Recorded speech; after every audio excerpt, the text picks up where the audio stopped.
안녕하십니까? 글로벌 시대의 한국문학 강의를 맡은 인천대학교 국어교육과 우신영 교수입니다. 오늘은 한이라는 키워드의 첫 번째 시간입니다. 지난 시간 한국문학 속 귀신과의 연애담을 살펴보았죠. 주로 김시습의 만복사 저포기와 이생규장전이라는 소설을 살펴보았습니다. 오늘은 한국문학을 관통하는 세 번째 키워드, 한, 그 중에서도 웃음으로 눈물 닦기라는 독특한 한국문화 속 태도에 대해 배워보겠습니다. 손수건이 아니라 웃음으로 눈물을 닦는다? 매우 독특한 표현이죠? 그럼 우리 먼저 이 개념에 대해서 알아봅시다. 웃음으로 눈물 닦기는 우리 문학 그리고 한국 문화의 중요한 특징입니다. 단순히 즐거운 웃음이 아닌 우리 삶의 한계를 전제하고 수용하려는 긍정적 웃음이죠. 즉, 현실적 삶의 한계를 극복하기 위한 언어적 해결의 태도라고 할 수 있습니다. 심청가의 한 대목을 살펴볼까요? 신봉사가 탄식하며 말합니다. 목구멍이 원수로다. 선녀 같은 내 딸을 내어놓아 밥을 빌어 이 목숨이 사자느냐. 내 모친의 죽은 혼이 이를 알았으면 오죽 서럽겠느냐. 심청이 여짜오되 빌어온 밥이나마 자식의 정성이니 서러워 말고 잡수십시오.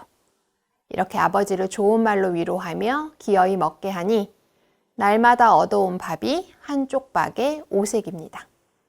콩밥, 팥밥, 기장밥, 수수밥이 모두 섞여 있었던 거죠.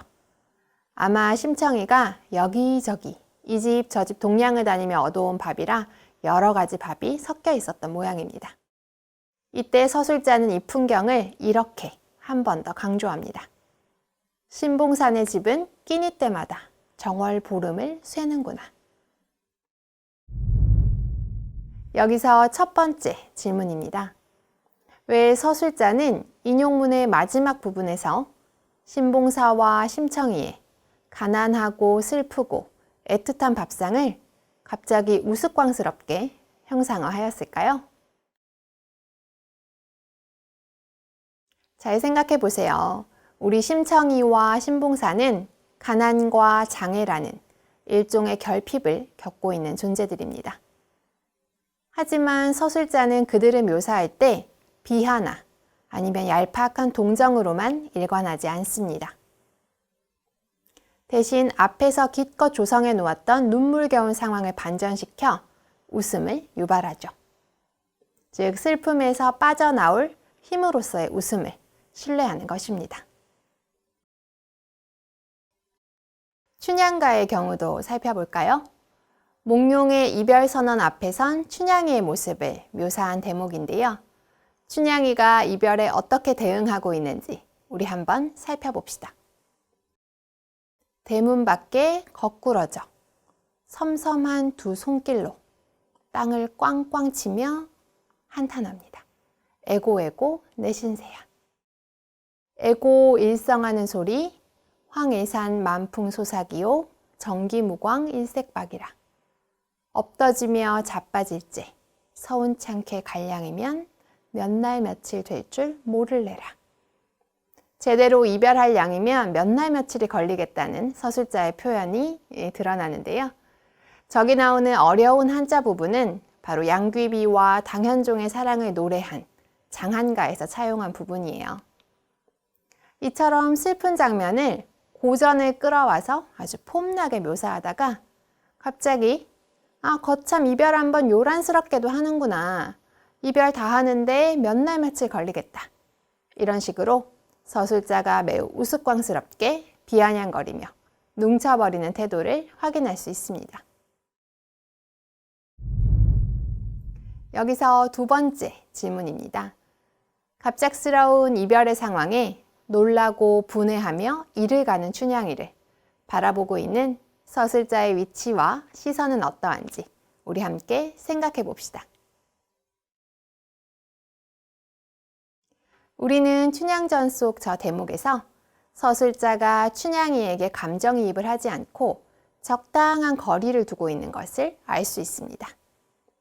이별에 애통해하는 춘향이의 마음에 그대로 들어가기보다는 통곡하고 있는 춘향이로부터 약간의 거리를 두고 냉정하게 묘사하고 있는 거죠. 지극히 애처로운 이 춘향의 상황도 희화화함으로써 이별과 같은 심각한 상황조차 유쾌하게 뛰어넘어버리는 독특한 포즈를 파악할 수 있습니다. 이처럼 웃음으로 눈물 닦기의 태도는 때로는 부적절한 상황에서도 웃음을 추구하는 숱한 한국 문학 속 장면들이 나왔답니다. 때로는 모순적이고 때로는 역설적인 이 태도 때문에 때로는 외국인들이 한국 문학의 이러한 태도를 쉽게 이해하기 힘들어하기도 해요. 그만큼 매우 한국적인 고유의 태도라고도 해석할 수 있겠죠. 이번에는 잘 알려지지 않은 시조 한 수 살펴볼까요? 제가 먼저 읽어볼게요. 환상의 볼기 30 맞고 장리값에 외솥 하나 떼어간다. 사랑에 둔 여기첩을 원에 차사 등 밀어낸다. 아히야 죽탕관에 개 보아라. 호기를 겨워. 무슨 말인지 잘 모르겠죠? 현대어로 한번 풀어볼게요.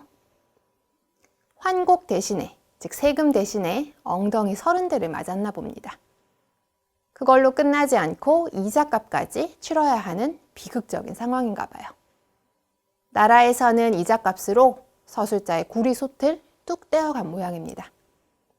그뿐인가요? 그가 사랑하던 기생첩도 나라의 관리들이 등을 밀어서 데려갑니다.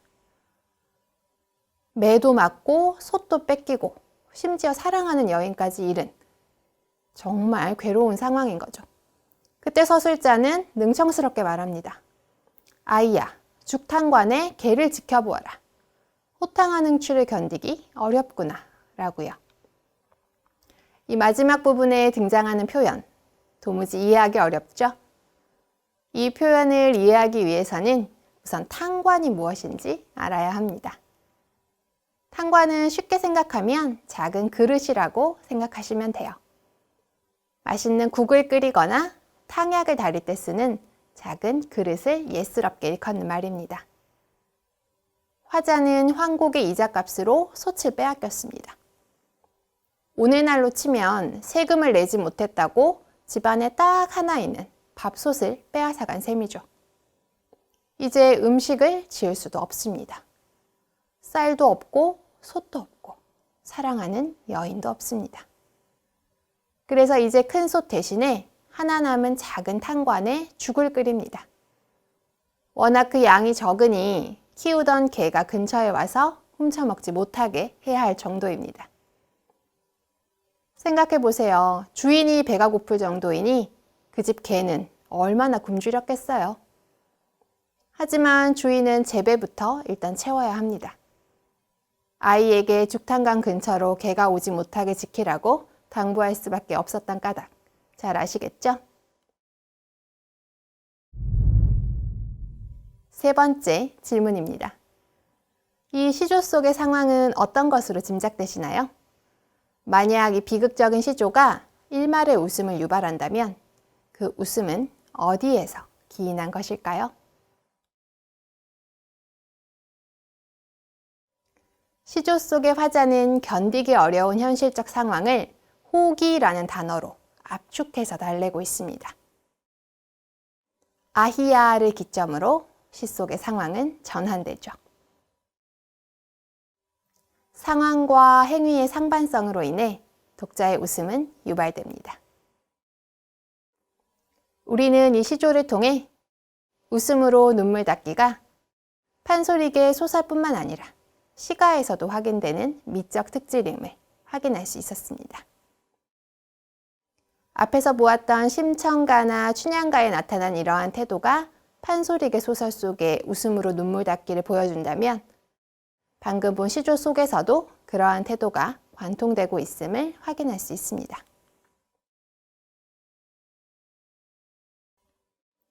이처럼 한국 문학 속 웃음에는 참으로 다양한 기능들이 있습니다. 이를 정리하면 그게 3가지로 요약할 수 있는데요. 첫째, 웃음을 통한 자유의 획득이 그것입니다. 둘째, 감정의 해소가 그것입니다. 셋째, 공동체의 유대 강화가 그것입니다. 웃음을 통해서 절망적인 상황 속에 매몰되는 것으로부터의 자유를 획득하고요. 답답한 감정에 출구를 냅니다. 그리고 웃음은 전염되는 속성이 있죠. 다 함께 웃으면서 상황을 웃어넘기는 공동체의 연대감까지 형성할 수 있습니다.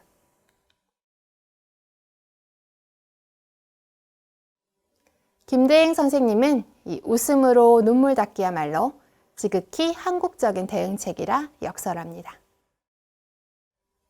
즉, 한국인에게 슬픔은 눈물로 극복되는 것이 아니라는 것입니다. 울고 불고 하는 것이 아니라 웃음을 통해 역설적으로 극복하는 것이 바로 한국적 사고의 일단이라는 것입니다.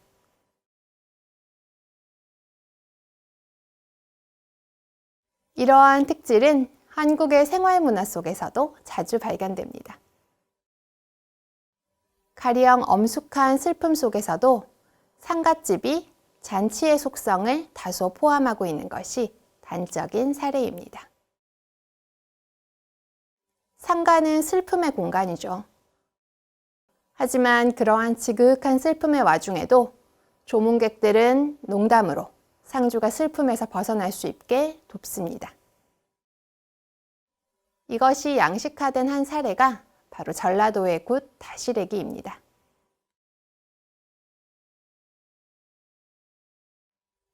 가상제가 말합니다. 이 집이 네 집 경사인고 좋은 일이 있는 것 같구먼. 한번 놀다 나가세 라고 말하죠.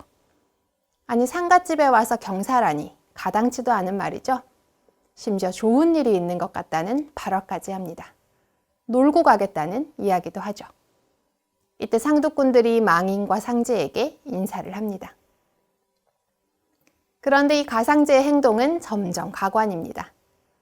그는 제상에서 과일을 마구 먹고 발로 상두꾼의 꽃무늬를 차는 등 웃기는 행위를 합니다. 심지어 그는 상제에게 인사하며 아따 얼마나 영광스럽습니까? 라는 말까지 하고 맙니다. 도대체 이 가상제 놀이의 목적은 무엇이었을까요? 왜 슬픔의 가운데에 있는 상주에게 이런 말들을 할까요? 바로 이 가상제는 상주를 비롯해 좌중의 사람들을 웃게 하려고 하는 것입니다. 한 사람의 생명이 진 죽음의 자리가 비애로만 빠져들지 않게 상승의 힘을 마련하는 것이죠. 산 사람은 살아야 하지 않겠습니까? 바로 이 산 사람이 살아갈 힘을 문학적 언어로 추동하는 것이 웃음으로 눈물 닦기의 본령입니다.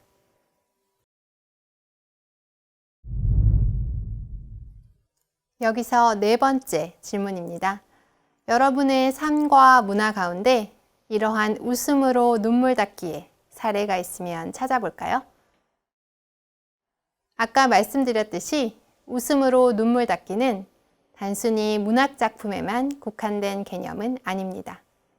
그보다는 일상생활 속에서 한국인들이 꾸준히 보여왔던 삶의 패턴에 가깝죠. 그 패턴이 언어로 표출된 것이 우리가 보았던 작품들 속에 구현된 것이고요. 저도 갑자기 생각나는 게 있네요. 가끔 아이들이 짓궂게 놀다가 무릎을 깨거나 손가락을 벨 때가 있죠. 그러다 보면 피가 흘러서 그 피를 보고 되려 아이들이 울 때가 있습니다. 그때 어른들이 함께 당황하고 놀라면 아이들의 울음은 더 커지곤 합니다. 그런데 이때 보고 있던 어른이 이렇게 말하면 어떨까요? 예, 너 담배 한번 피워봐라. 만약에 담배를 피워서 그 상처난 곳으로 연기가 나온다면 그럼 너 죽는 거야. 잠옷 심각한 표정으로 어른이 말을 하면 아이는 이내 울음을 뚝 그치게 됩니다. 그리고 어른의 말을 곱씹어보다 어이없는 웃음을 웃기도 하죠. 이런 예들을 보면 웃음으로 눈물 닦기는 문학만의 특수성이 아니라 끊임없이 웃음으로 눈물을 닦으며 신선한 삶을 살아와야 했던 한국인들의 습관이자 민속임을 알 수 있습니다.